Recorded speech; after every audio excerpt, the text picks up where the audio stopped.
So you there, Crown? Yeah. How's it going, Steve?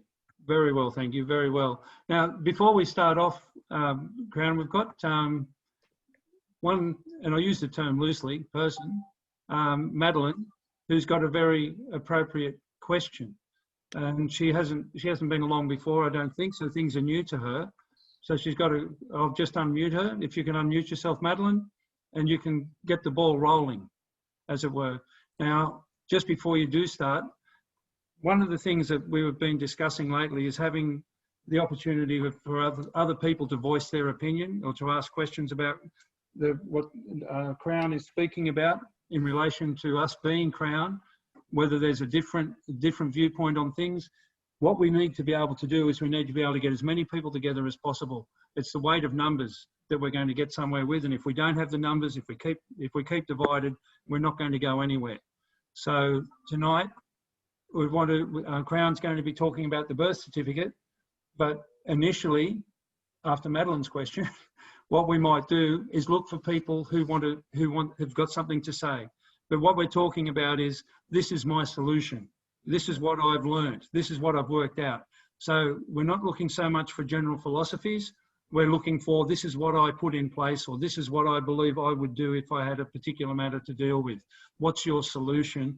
And then we're going to reference that back to Crown and see what we can sort out. So if you've got a solution for people and it can't stand questioning, you don't have a solution. So go ahead, Madeline. Hi. Yeah, so I'm fairly new, and I was following a Canadian woman from her constitution.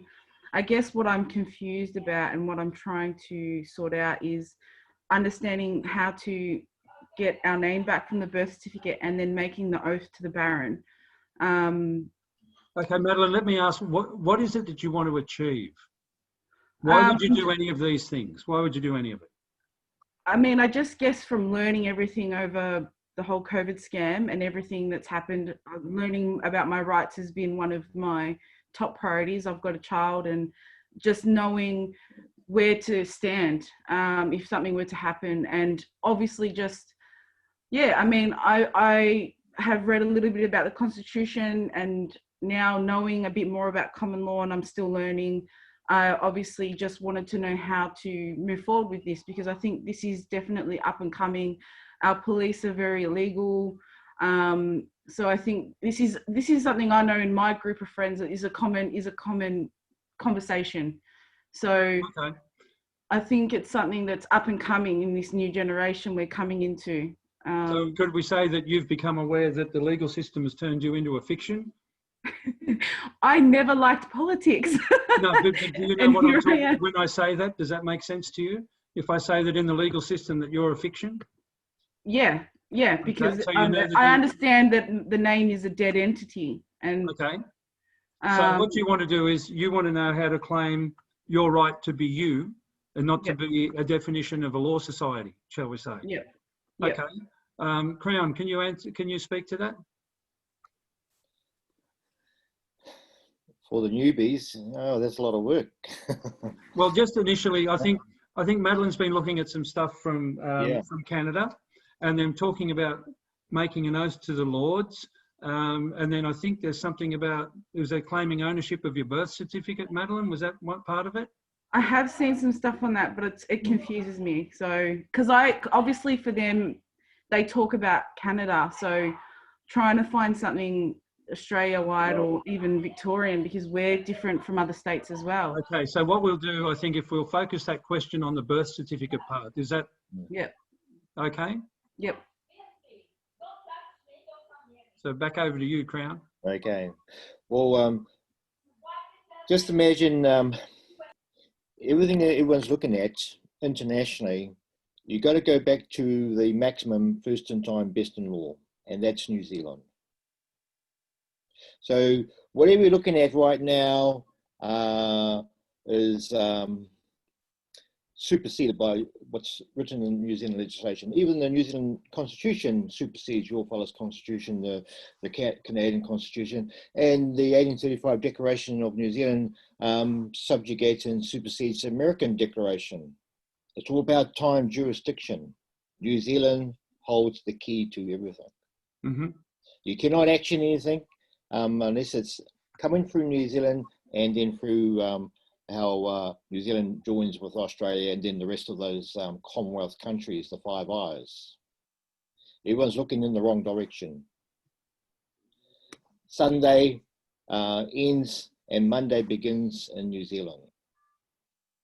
So everyone's been distracted by all those other international organisations when in fact the controller is operating from New Zealand through that constitution. And when you get your head around that constitution, then you can see how it's operating within the 1900 Act in Australia, because you see the Crown in there.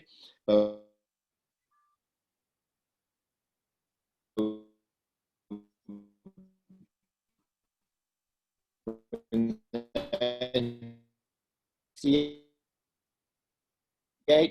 1986, and it's very similar to the Australian Act, and you'll see the sovereign in there. So yeah, that's my advice there. Look at what's in New Zealand. That's by presenting information that you can cross-reference to what's available and what's hidden in Australian legislation. What doesn't help you guys, you got a Commonwealth, federal, and then you got individual state law, and that just makes it very confusing for you guys.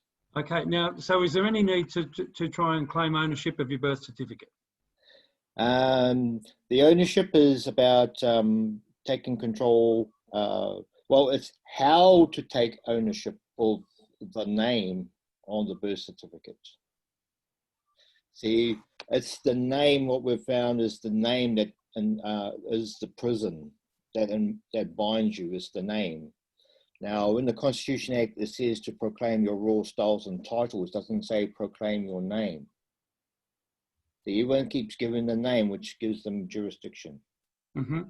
But the name, what the name represents, is understand what the name entails too, and all its derivatives, which is really about the sovereignty in the land that everyone's fighting for. They already have it by using the name, but you're not the name.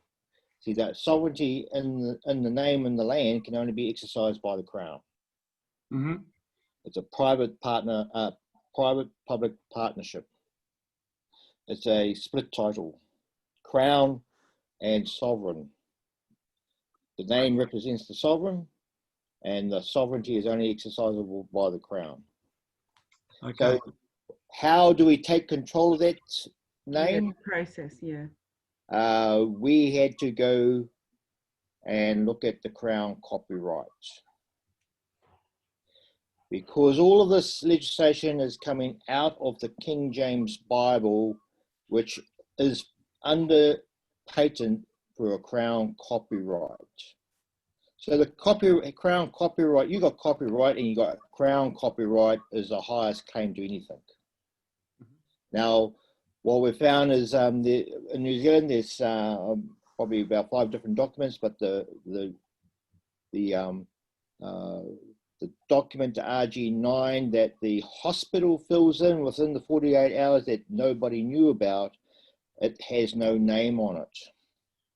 It only has male or female. And male or female is what puts you into bondage as a prisoner.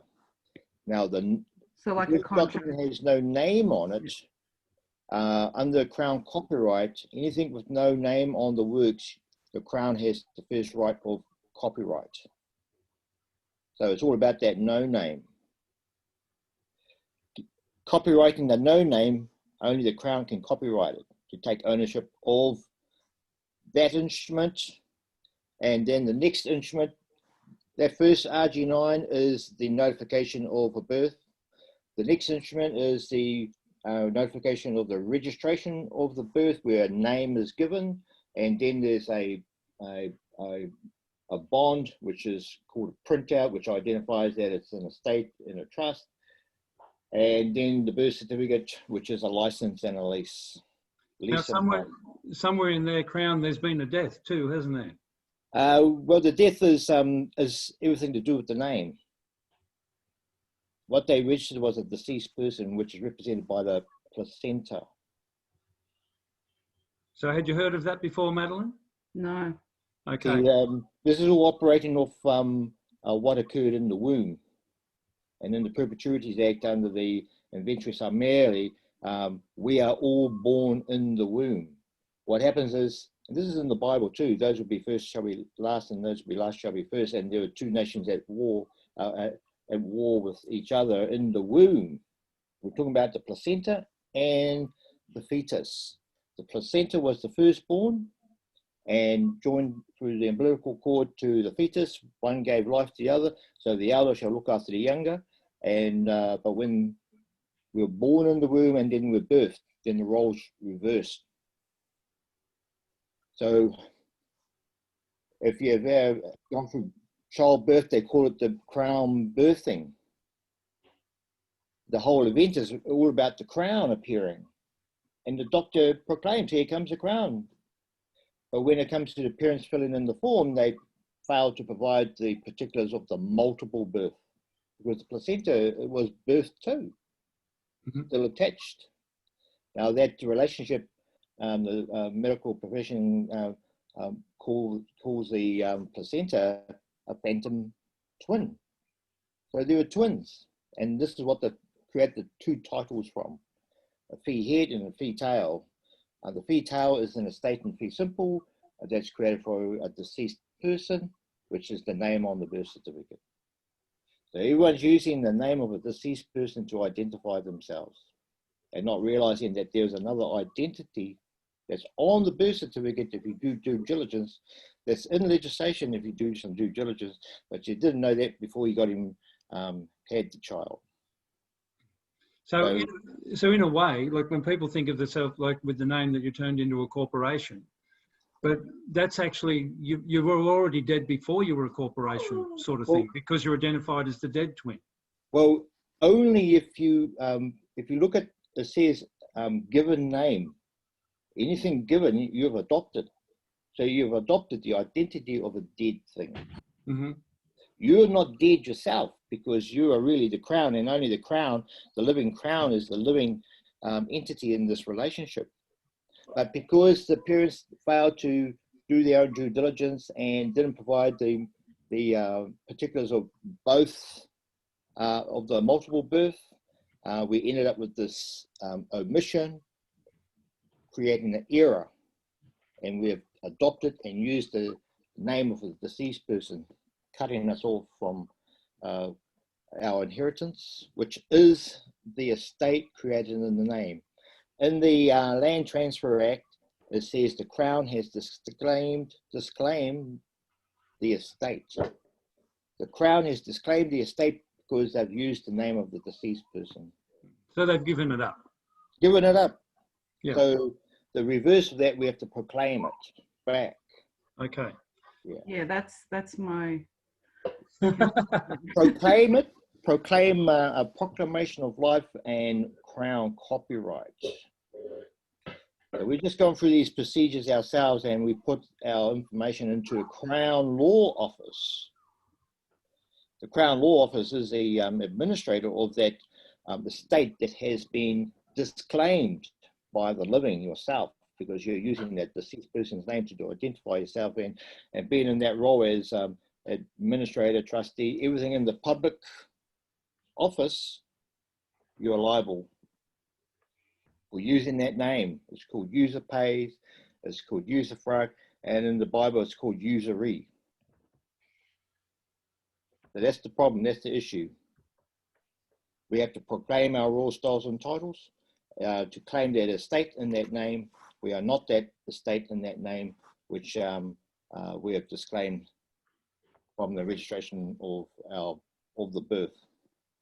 So that's the whole issue in a nutshell. So the mechanics of it all, we've gone through a whole lot of rabbit holes, and we've come out with a clear process, and we know that we've hit it on the mark by the government's response in relation to the COVID-19. The coronavirus is us. The crown, or corona, crown, Vi, which is number six, Roman number 6, which is the sixth estate, the number of man, 666, and R is Regis or Rex, which is royal, and US is us. We're all the Crown. This is their response. They've had to shut down the whole system because the Crown, the living Crown, and there's more living Crowns standing up.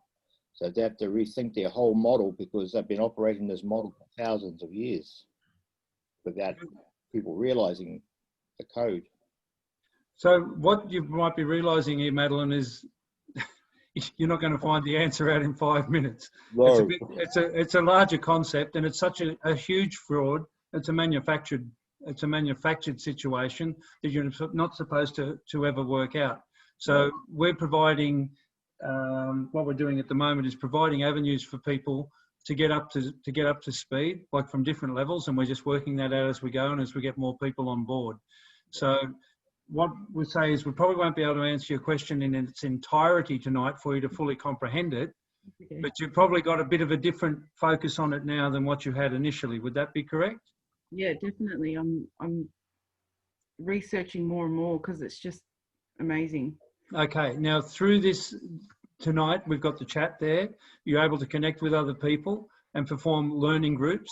And one of the things that we're doing tonight as part of the conversation that we're having, I'm inviting people to engage with Crown and to either, really what we're looking for is people who might have a different point of view or a different comprehension as to what the system is and how to deal with it. They might not agree that Crown is the solution to things, and that's what I'm really looking for here this evening. As far as you're concerned with the other people, you wouldn't be on your own, about the birth certificate and what you do there, as far as not being identified as a dead entity and not contracting in when you don't want to, we can connect you up with other people that way so you can have conversations about it. Because it's something that you've got to become familiar with. It's not like it does your head in, first off. How long, we just ask, when did, I don't want to be rude or condescending or anything, but when did you wake up? I woke up to the COVID scam in March, and I think it's a few rabbit holes after another. Well, look, good on you. Good on you. Well done. And, well, it's a lot more down that hole than a rabbit, I'll tell you. So that's all good. As I'm finding out. Okay. Thank you so much, and you're welcome to ask questions later on.